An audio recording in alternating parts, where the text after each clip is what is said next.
ሰላም ጆካር እንዴት ነው ወንድሜ? አለሁ። እንዴት ነህ? ሰላም ነህ?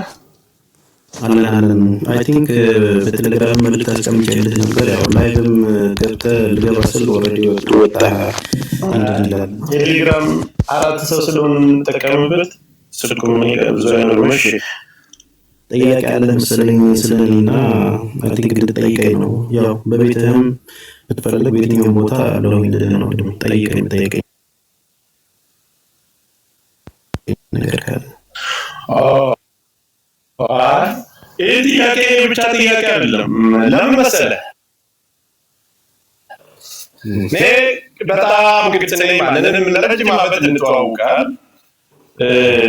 ግን ጥያቄ አንተ ጋር ሳይሆን ጥያቄ እዚህ ሚዲያ ላይ ያሉት አንተ ጋር ባሉት ከአንተ ጀርባ ባሉት አሁን ያለውን ይህንን እውነታውን ነገር የማይናገሩ ከሆነ የሰሙትን ነገር የማይናገሩ ከሆነ የታየውን ነገር እውነታውን ነገር የማይናገሩ ከሆነ ጸቤ ማን ጋር ነው? አንተ ጋር።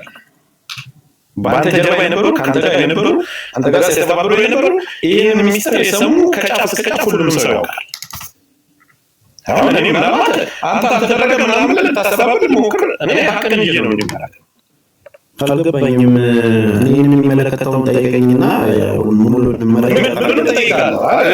አንተ እኮ ምንም እኮ የምትጠይቀው ጥያቄ የለህም። በገንዘብም በተለያየም በድርጅቱም የእርዳታ ድርጅት በተባለው ሀሰት የሰበሰበውን ገንዘብ የፈለገው ለፈለገው ጥቅም ሆነዋል። በቃ ጭም ነገር ግን እስከዛሬ ለምን እየተሰማ ይሄ ሁሉ ጊዜ ስጠፋና አንተ አድርገህ የጠፋኸውን ነገር ለምን ሌላው ደበቀ? ምንድን ነው አድርጌ የጠፋሁት? ሪዝን አለ የጠፋሁበት ምክንያት? አዎ ተስፋ ምንድን ነው የጠፋሁበት ምክንያት? ማለት ከቲክቶክ ነው የምትለኝ? እሺ ይኸውልህ፣ እኔ ለማህበረሰቡ እዚህ ላለውም አጀንዳ ወይም ለሌላ ፍጆታ አይደለም። በመጀመሪያ ከአንተ ጀርባ ያሉ በደንብ ነገሮችን የሚያውቁ ታጋልጣላችሁ። ከሳራ ገድላችሁ ሙኒት መሲ ብሪጅስቶን የተሰማችሁትን በአጠቃላይ በዚህ ላይ ያላችሁ ነገር ያለምንም ፍርሃት ትናገራላችሁ። እንቀጥላለን። አትናገሩ። ሁላችንም እነ መማር ሁላችሁም ይህን ነገር አጠቃላይ ሁላችሁም ታውቃላችሁ። አሁን ይህ በዝርዝር ነገሮች ከወጡ ብዙ ሰው የተያያዘ ነገር ይመጣል። ምንም ተደባብቆ ከዚህ በኋላ እየተደባበቀ እየተሸፋፈነ አንዱ በአንዱ በትውውቅ የሚታለፍ ነገር የለም። ያለው ነገር እውነታውን አውጥተህ ጥፋትን ጥፋት የለም ህዝብ መመለስ ያለብን ነገር ማለት ነገሮችን እንዘጋለን። ያ ካልሆነ ነገር እኔ በቃላት ጋጋታ በሌላ ጨዋታ አንዘጋው። ነገሮች ጨርሻለሁ። አንተ ጋር ምንም ችግር የለብኝም። መጀመሪያ እዚህ ያለው እኛ ታምነን ነገሮችን ማስቀጠል አለብን። አንድ ጥያቄ አንድ ድምፅ ስንነሳብን አንተ ተጣም አለበተቀራ አንተ ምንድን ነው ጉዳዩ? እኮ ለምን አጠይቁ? ማንድን ነው ማናችሁ አንዱ ናችሁ የምትነሱት? እኮ ጠይቁ። ይኸዋለሁ ጉዳዩ ገባ ማለት ገብቶ እኮ እኔ በቤቴ ተናግሬው እውነት ሀቅ መራራነች። እውነት ሀቅ መራራ ምንም አልገባኝም። ቴሌግራም ላይ ራሱ ፈጥነህ መጥተህ መልስ ሰጥተሃል። ምንም የገባኝ ነገር ስትደረገ የመለሱት ምንም የተለየ ነገር የለም። ስምን አንስቻለሁ። ሌላም ሰው ስምን እስከሚያነሳ ጠብቅ። እኔ እኮ አሁን ለምንድን ነው ያነሳኸው? አንተ ካለ ጠይቀዋለሁ። ለምትጠይቀው ጥያቄ ጉዳዩ ባለቤት እኔ ከሆንኩ እኔ እመልሳለሁ። የሚያዳምጠው ከስር ደግሞ በተሰጠው አይምሮ አመዛዝኖ እውነት ይሁን መነሻ ድርጅቱ ምን ነበር የጀመርከው? የእርዳታ ድርጅት በምን የተመለከተ? ምንም አረብ ሀገር ላይ ባሉት ወንድሞች በምን የተመለከተ? ታሞ ሲመጡ እንቀበላቸዋለን፣ ማረፊያ እንሰጣቸዋለን። እያንዳንዱን ነገር የምንሰራው ነገር 4 ዓመት ሙሉ እኮ እየተሰራ እየታየ ነው።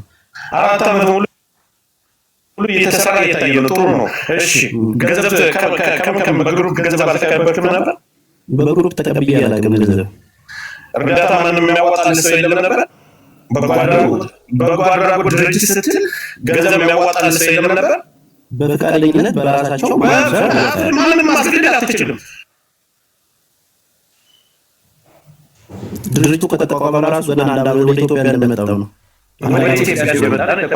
ከዛ በኋላ በስፋት ብዙ ሰዎች በእርዳታ መልክ ጥሩ ነገር እንደሚሰራ በእርዳታ መልክ ብዙ ሰዎች ገንዘብ አውጥተዋል።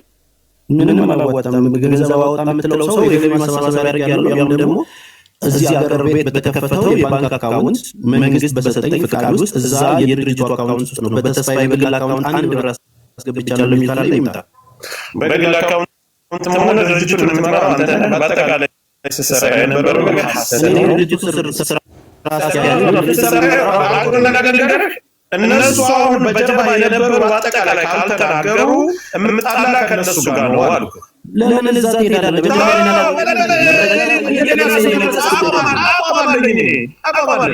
ለምን የተለያዩ ቶቻችን ላይ ውሃ መዋጮ እንደነበረ ካዱዱ እንደነበረ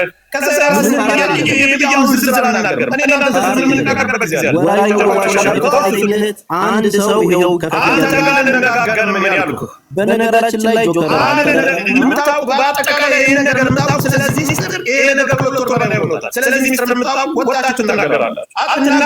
ማንም ተጋፍጦ ወይም እንደዚህ እየተደባበቀ እህቶቻችንም ማንም ሰው ላይ ንግድ አይሰራ።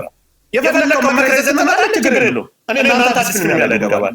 ቻው ለምን አትጠይቅም? ይኸው እዚህ ባለው ጠይቅስ ባል ለምን አትጠይቅም? ለምን ሌሎቹ ጋር ትሄዳለህ? የድርጅቱ ባለቤት እኔ፣ ድርጅቱን የመሰረትኩት እኔ አለ የሚባለው መረጃ መጣ ብትጠይቀኝ እመልስልሃለሁ። ግን የመጣሁት በራስ ቤትም ቢሆን በማንም ቤት ማለት ነው። በነገራችን ላይ የአጀንዳ አሁን አይደለም የሚነሳው፣ ስንት ጊዜ የተነሳ ጉዳይ ነው። ስንት ሺህ ሰው ባለበት የተጠየቀ ጉዳይ ነው። የተለየ ነገር የለውም። ህጋዊ ፈቃድ ያለው ድርጅት ነው። አሁንም እየሰራ ያለ ነው። 100 ቼክ ማድረግ ይቻላል። መጠየቅ የምትፈልጉ ነገር ካለ ደግሞ ባለቤቱ እኔ ያለሁኝ። ለምን ከሚዲያ ጠፋለህ የሚለው ነገር የራሴ ጉዳይ ስላለ ነው። ያንን ጉዳይ ፕራይቬት የሆነ የቤተሰብ ጉዳይ ለእናንተ መንገር አይጠበቅብኝም። ከዛ በተጨማሪ ማስረጃ አለኝ ያስበራራል የምትሉ ሰዎች ግን ላይፍ ስገባ ጠብቃችሁ መጠየቅ ትችላላችሁ። ከዛ ውጪ አባላት ስትሆኑ ራሳችሁ በፈቃደኝነት ድርጅቱን እንርዳው ብላችሁ ለድርጅቱ እንጂ ለረዳችሁት ለተስፋዬ ኬስ ያስገባችሁ ነገር የለም። አባላት ስትሆኑ ደግሞ አንድ ድርጅት 1000 አባላቶች መመዝገብ መብት አለው። ፈቅደው ከሰጡት ማንኛውም ሚዲያ እንደሚያደርገው ራሴ አካውንት ላይ ገባ 5 ሳንቲም የለም። በድርጅቱ አካውንት ነው ሲያስገቡ የነበረው። እያንዳንዱ ሰው ያደረገውን አስተዋጽኦ በድርጅቱ አካውንት ነው የሚያስገባው። ድርጅቱ ደግሞ በአመቱ መጨረሻ ላይ የሚጠይቀው የመንግስት አካል አለ። ለዛ ደግሞ የተማደለው ምን መጠየቅ ይችላል ታክስ ላይ ነው። ከዛ ውጪ ግን ብር አጥበላል። ኦኬ ማስረጃ ይሄን ያላስገብቼለት እንዴ ያድርጓል። ይሄ ብላችሁ የምትመጡ ሆነ ይሄው እኔም አለኝ። ለማንኛውም ዙሪያ ጥም መሄድ አያስፈልገውም። ጓደኞቼን የተባበሩኝን ሰዎች ማካተት አያስፈልገውም። የጉዳዩ ባለቤት እኔ ነኝ። ይህንን ነገር ለመመለስ ደግሞ አለው ይሄው መጥቻለሁ። ስለዚህ ጆከር አሁን በቤትህ የምትከፍት ከሆነ በክብር እመጣለሁ ወንድሜ፣ ምንም አታስብ፣ አትስጋ። ስለዚህ እኔ አንድም ነገር በተጨባጭ መተህ እንዲህ ነው የምትለኝ ከሆነ ያጠፋሁት ነገር ካለ ሶሪ እላለሁ። ያላደረኩት ነገር ላይ ግን ደረቴን ሰጥቼ ምመጣ ሰው ስለሆንኩኝ ምንም አትስጋ። ምንም የሚያዳርሰው ነገር የለም። ስለዚህ ቤትንም ከፍተህ ቢሆን ጥራኝ አለው ይመጣለሁ። ካለኝ ነገር ላይ ማመቻቸቼ መግባት እችላለሁ። ከዛ ውጪ ያለው ነገር ይሄ ነው። ሶሪ በእኔ ምክንያት ስማችሁ ለተነሳ ለተጠራ ሰዎች በሙሉ በጣም አዝናለሁ። ምናልባትም እውነት የሚታወቅ ስራ ሰርቼ ስለሆነ ፍልክ ያለሁት አንድም የሰው ሀቅ ወስጄ ስላልሆነ እዚህ ድረስ ያለሁት ለዛ ደግሞ እኔ ነፍሴን እሰጣለሁ፣ በአደባባይ ቢሆን እሰጣለሁ። ስለዚህ አመሰግናለሁ ሁላችሁንም። አሁንም በመፈለግበት ሰዓት ላይ እመጣለሁ። ያላችሁ ጥያቄ ማስረጃ ከሆነ ደግሞ መጀመሪያ ለህዝቡ አቅርቡ። ህዝቡ ጋር ይቅረብና እኔ ጋር እናንተ ጋር ያለው ማስረጃ ይውጣና ከዛም በኋላ ተብላላ በኋላ እኔ መጥቼ እሰጣለሁ አስተያየት። ስለዚህ ይህንን ነው የምለው። አመሰግናለሁ። ሳሪ ምናልባት ጊዜያችሁን እንደዚህ